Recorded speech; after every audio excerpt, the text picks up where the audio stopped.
E aí, pessoal, tudo certo? Sejam muito bem-vindos. Já pararam para pensar quem é que paga a conta quando alguma coisa dá errado? Sabe, um acidente, um erro médico, até uma ofensa na internet?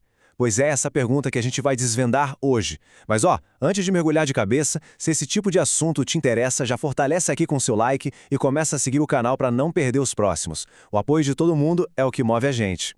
Essa pergunta, que parece até simples, na verdade abre a porta para um dos conceitos mais importantes do direito, a responsabilidade civil. É basicamente o mecanismo que a lei criou para buscar justiça e, claro, reparar um dano. Para ficar mais fácil, vamos pensar na responsabilidade civil como se fosse uma receita de bolo. Para a gente ter o bolo da indenização, a gente precisa de 4 ingredientes que não podem faltar. Primeiro, tem que ter uma ação ou omissão de alguém. Segundo, a culpa ou a intenção dessa pessoa. Terceiro, uma ligação bem direta, sabe? Entre o que a pessoa fez e o prejuízo. E claro, o último ingrediente, um dano de verdade. Mas que tipo de dano é esse? Então, nem todo prejuízo dá para medir em reais e centavos. Existe um tipo de dano que vai muito além do bolso. Ele atinge o nosso emocional, a nossa paz. É o famoso dano moral. Ou como a gente pode chamar aqui, o preço da dor. E aqui tem um ponto super importante. Dano moral não é para qualquer chateação do dia a dia. Não é o estresse do trânsito, a fila no mercado. A gente está falando de um sofrimento que realmente mexe com o nosso psicológico, que foge completamente da normalidade. E o Superior Tribunal de Justiça, o STJ, tem uma definição bem clara sobre isso. A citação do STJ é bem direta, né? Mas deixa uma pulga atrás da orelha. Será que a vítima precisa sempre, em todos os casos, provar que sentiu essa dor tão intensa? Vamos ver isso agora. E a resposta é não.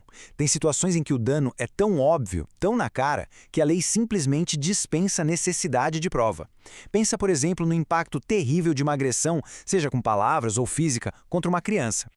No cenário horrível como esse, seria até um absurdo exigir que a vítima, uma criança, tivesse que provar a dor que sentiu. A lei, com muita sensibilidade, entende isso e já presume que o dano aconteceu. E para isso, o direito tem um nome bem específico.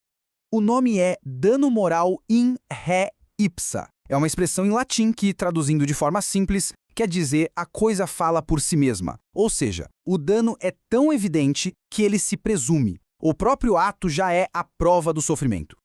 E esse princípio não vale só para agressão, não. Ele aparece em várias outras situações do nosso dia a dia. Ter o nome negativado por engano, ter a luz cortada indevidamente. Tudo isso são exemplos em que o dano moral é presumido. Certo? Então a gente já viu que o dano pode ser presumido. Mas vamos voltar rapidinho para a nossa receita da responsabilidade. Lembra daquele ingrediente culpa? Pois é. Será que ele é sempre indispensável para alguém ter o dever de indenizar? É aqui que a coisa fica mais interessante ainda. Em algumas atividades, a lei diz que a pessoa ou empresa é responsável mesmo que não tenha agido com culpa. Isso é o que chamamos de responsabilidade objetiva, que é baseada na teoria do risco. A lógica é bem simples. Quem desenvolve uma atividade que já tem um risco embutido e lucra com isso, também tem que arcar com os danos que ela pode causar. O exemplo clássico são os bancos. Se um assalto acontece dentro da agência ou no estacionamento, o banco é responsável. É o que se chama de fortuito interno, um risco do negócio. Agora, se o assalto é na rua, aí já é fortuito externo, um risco da sociedade, e a responsabilidade do banco acaba. E falando em responsabilidade, que tal compartilhar esta análise com os amigos ou nas suas redes? Assim, mais gente entende seus direitos e o nosso canal cresce ainda mais. Bom, agora vamos para o nosso último tópico e talvez o mais fascinante de todos. Até agora, a gente falou de danos que aconteceram. Mas e quando o que se perde não é uma certeza, mas sim a chance de conseguir alguma coisa? Imagina só essa situação. Um advogado, por um descuido, perde o prazo final para entrar com um recurso importante. O cliente, que tinha uma chance real, uma chance séria de reverter a decisão, vê essa possibilidade simplesmente sumir no ar. E aí, como fica? O advogado tem que pagar o valor total que o cliente poderia ter ganhado no processo? Mas a vitória era garantida? Era 100% de certeza? Como é que a gente calcula o prejuízo de algo que era só uma possibilidade? É exatamente para resolver esse tipo de quebra-cabeça que o direito criou a teoria da perda de uma chance. É uma ferramenta jurídica, super sofisticada, que busca fazer justiça olhando para os detalhes, para as probabilidades, para aquilo que poderia ter sido. A sacada aqui é genial. A indenização não é pelo prêmio final, como se a pessoa tivesse ganhado na loteria. A indenização é pelo valor do bilhete que foi perdido, entende? A compensação é por aquela chance real e séria que foi tirada da pessoa. É o jeito que a lei encontra para ser justa em situações onde nada é preto no branco. No fim das contas, a responsabilidade civil é essa grande engrenagem do direito que tenta colocar as coisas de volta no eixo, buscando reestabelecer um equilíbrio que foi perdido.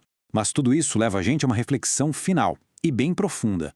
Muito obrigado por acompanhar a gente nessa jornada pelo mundo da responsabilidade civil. E olha, para que este conteúdo chegue a mais pessoas e a gente possa continuar produzindo, o seu like é fundamental.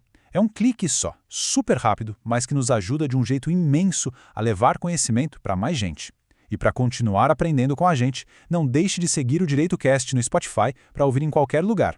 E também no YouTube ou no TikTok para mais análises visuais como esta. A gente se vê na próxima!